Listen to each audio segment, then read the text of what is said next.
नमस्कार,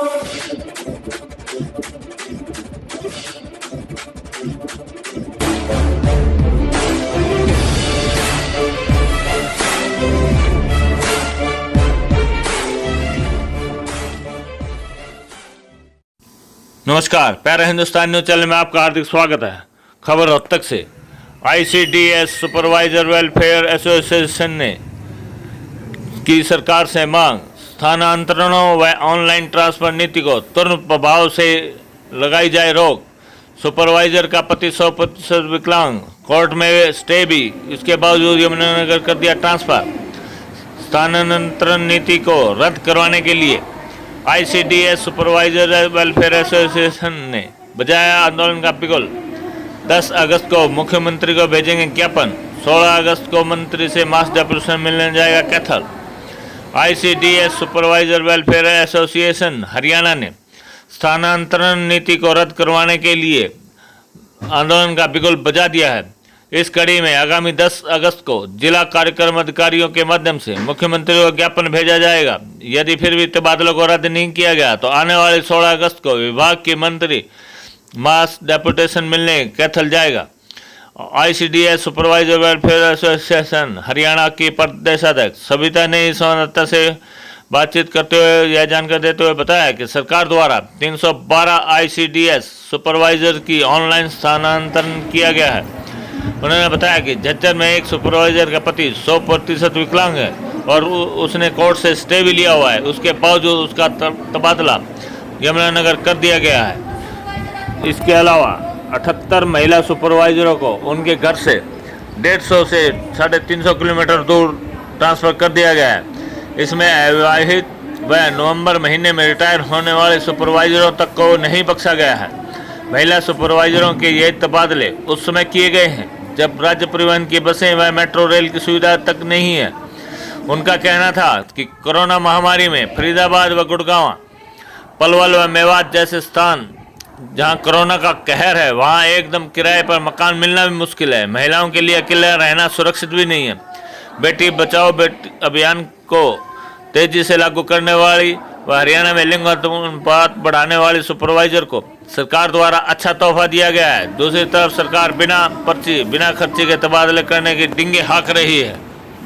इससे पूर्व उन्होंने आज सुखपुरा चौक स्थित कर्मचारी भवन में ICDS supervisor welfare association Haryana की 10 स्तरीय कन्वेंशन में उपस्थित सुपरवाइजरों को संबोधित करते हुए ऑनलाइन स्थानांतरण नीति की घोर निंदा की और इन स्थानांतरों व ऑनलाइन ट्रांसफर नीति को तुरंत प्रभाव से रद्द करने की मांग की है। सर्व कर्मचारी संघ हरियाणा के राज्य प्रधान सुभाष लांबा ने कन्वेंशन को संबोधित करते हुए कहा कि आईसीडीएस सुपरवाइजर की सरकार के निर्देश पर विभाग द्वारा गैर जरूरी और प्रताड़ना की दृष्टि से किए गए ये तबादले घोर निंदनीय हैं। एसोसिएशन के राज्य सचिव संतोष यादव, कोषाध्यक्ष हरदेश व वरिष्ठ उपाध्यक्ष सुनीला सिहाग ने बताया कि इन तबादलों में नवंबर में रिटायर होने के कारण ट्रांसफर डिवाइस में हिस्सा न लेने वाले सुपरवाइजर को भी जींद से फरीदाबाद ट्रांसफर कर दिया गया है और अविवाहित का तबादला गोहाना से 200 किलोमीटर दूर मेवात कर दिया गया है।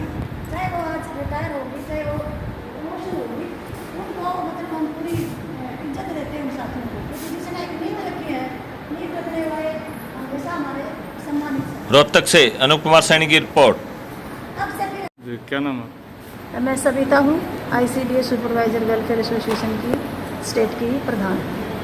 आज किस विषय पे आप मीटिंग कर रहे हैं? आज हमारा मुख्य विषय ऑनलाइन ट्रांसफ़र पॉलिसी है। सरकार द्वारा कर्मचारियों के लिए जहाँ संख्या 500 की है, ऑनलाइन ट्रांसफ़र पॉलिसी लागू की है और ये ऑनलाइन ट्रांसफ़र पॉलिसी पहले अध्यापकों पे की थी।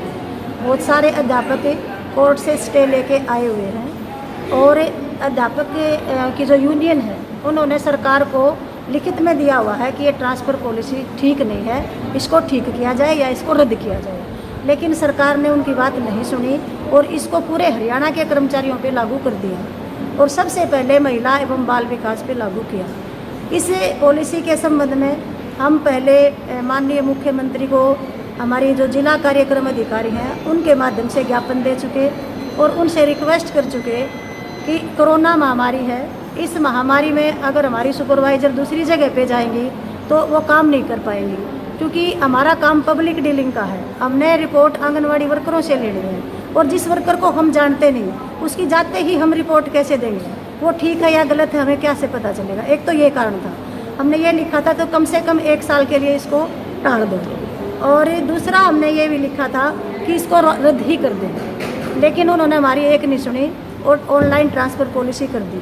अब कर दी, इसमें क्या हुआ, इसमें 312 सुपरवाइज़रों की बदलियाँ की हैं, जिसमें से 78 सुपरवाइज़र ऐसी हैं जो वो 150 से 350 किलोमीटर दूर चली गई। जैसे जींद से फरीदाबाद, कैथल से मेवात, पानीपत से मेवात, रेवाड़ी से पंचकूला, हाँ, तो काफी पानीपत घर से से दूर भी होगा। इलाहाबाद, इतनी दूर चली गई कि और दूसरी बात ये है कि इस पॉलिसी का जो फॉल्ट है ना, वहाँ चली तो गई, ये भी नहीं है कि वो 1 साल बाद वापस आ जाएंगी। पूरे 5 साल तक वो ड्राइव में हिस्सा नहीं ले सकती, वो 5 साल वहीं रहेंगे, और 5 साल के बाद फिर ऑप्शन खुलेगा, और ऑप्शन खुलेगा तो जरूरी नहीं जो सोनीपत से गई है वो वापस सोनीपत आ जाए, हो सकता है अगले 5 साल में वो इलाहाबाद पहुँच जाए, ठीक हो। क्योंकि ये मशीन की गड़बड़ है, ये डिज़ाइन की गड़बड़ है। तो इसलिए हम सारे सुपरवाइजरों में बहुत गुस्सा है, और आज हम यहाँ पे इकट्ठे हुए हैं और सरकार से ये मांग कर रहे हैं कि ये जो हमारी ट्रांसफ़र है ये एकदम से रद्द की जाए और ऑनलाइन पॉलिसी को ही रद्द किया जाए, क्योंकि हमारी ज़्यादातर सुपरवाइज़र एडजस्ट हो चुकी हैं, हमें ज़रूरत नहीं है ट्रांसफ़र्स की। 2-4 सुपरवाइज़र जिसको ट्रांसफ़र की ज़रूरत है, वो जैसे पहले सरकार करती थी, आवेदन मांगे, उनकी मांग के ऊपर ये ट्रांसफ़र करे। आज हमारी सुपरवाइजरों की कोई मांग नहीं है किसी की भी कि हमारी ट्रांसफ़र की जाए, तो हम इसका ज़बरदस्त विरोध कर रहे हैं, और सरकार नहीं मानी तो हम आंदोलन करेंगे, और इस आंदोलन को हम बहुत ज़्यादा जुझारू बनाने जा रहे हैं। जब तक सरकार नहीं मानेंगे हम आंदोलन पीछे नहीं हटेंगे और आंदोलन को तेज करेंगे।